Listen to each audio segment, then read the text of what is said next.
Sveti Sava, 1175.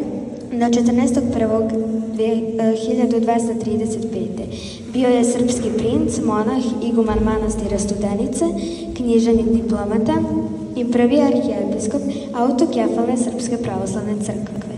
Rođen je kao najmlađi Rasko Nemanjić, najmlađi sin velikog župana Stefana i majke Ane, kao brat Stefana i Vukana prvovenčanog. Kao mladić dobio je od oca na upravu Zahumlje 1190-91.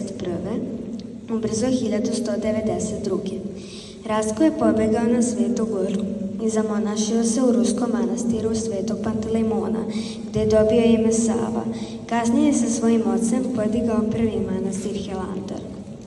Umro je u tadašnjoj Bugarskoj 14.1.1235. godine. Njegove mošti su prenesene u manastir Mileševa. Obrazujući službenike pravoslavne crkve, stekao je velike zasluge za razvoj školstva i prosvete.